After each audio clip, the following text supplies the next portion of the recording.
कांग्रेस पार्टीको केन्द्रीय कार्यसमितिको बैठकले दुईजना महामन्त्री र सहमन्त्री निकाल्यो। तपाईको प्राइभेट कम्पनी हो निकाल्नुलाई,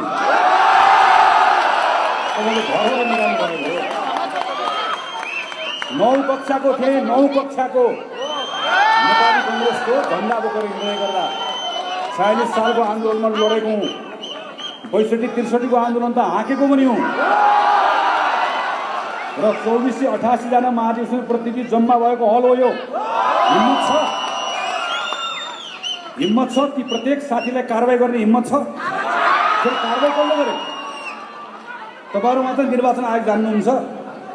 त्यही निर्वाचन आयोगमा यही ठाउँबाट विशेष महाधिवेशन नेपाली कांग्रेसको प्रारम्भ भएर त्यो विशेष महाधिवेशनले निर्वाचन आयोगलाई समयमै जानकारी गराइसकेको छ। कांग्रेस अहिले विशेष महाधिवेशनको क्रममा छ। हाम्रो केन्द्रीय कार्य समिति श्री शेरबहादुर देउवाको नेतृत्वमा रहेको केन्द्रीय कार्य समिति भङ्ग भइसकेको छ।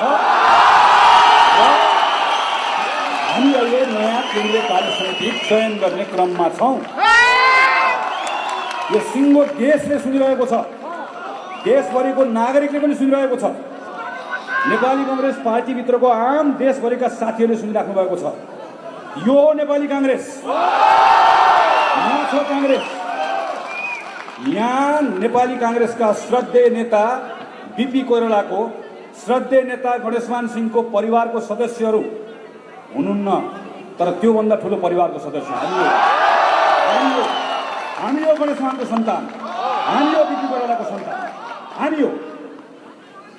किनकि कांग्रेसको त्यो क्यारेक्टर, कांग्रेसको त्यो विचार जसले बोक्यो कांग्रेस नै हो।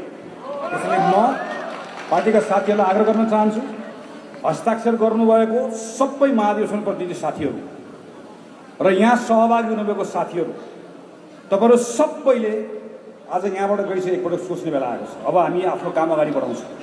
तपाईको प्रयासले, तपाईको आँटले, तपाईको साहसले, तपाईले उठाउनु भएको जोखिमले आज कांग्रेस भन्दै गर्दा उठिन सक्ने ठाउँ बनाइएको छ।